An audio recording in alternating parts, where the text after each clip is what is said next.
Kendim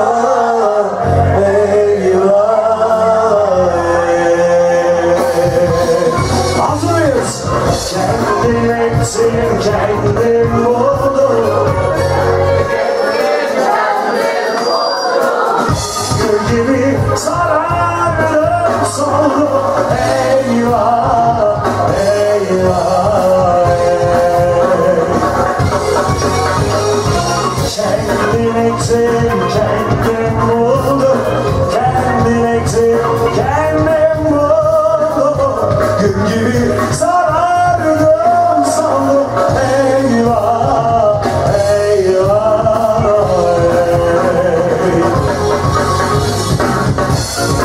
Gençler eğleniyor muyuz?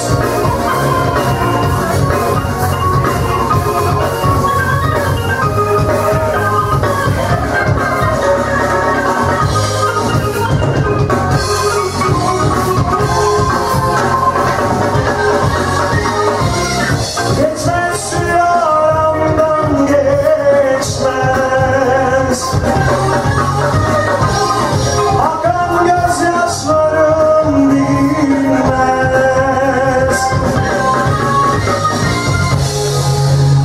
Kimseler yüzüme gülmez.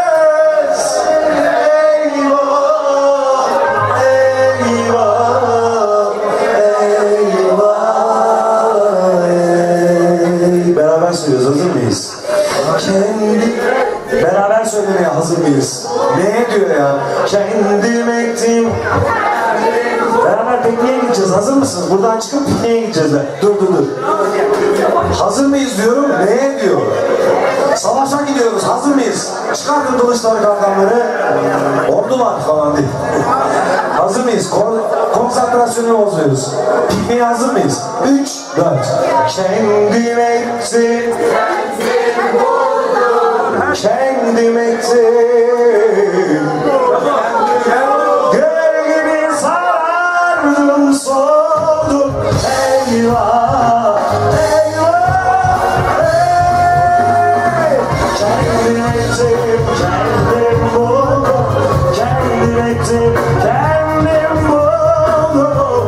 Gül gibi sarardım, soldum. Eyvah, eyvah.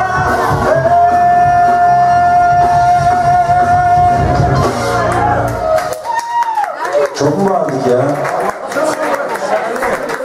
Arkadaşlar geçici sağlığa sebebiyet verebilirim. O yüzden kimse benimle yaşamıyor. Karım sağır mesela. O yüzden sağır bir kadın aldım kendime. Öyle.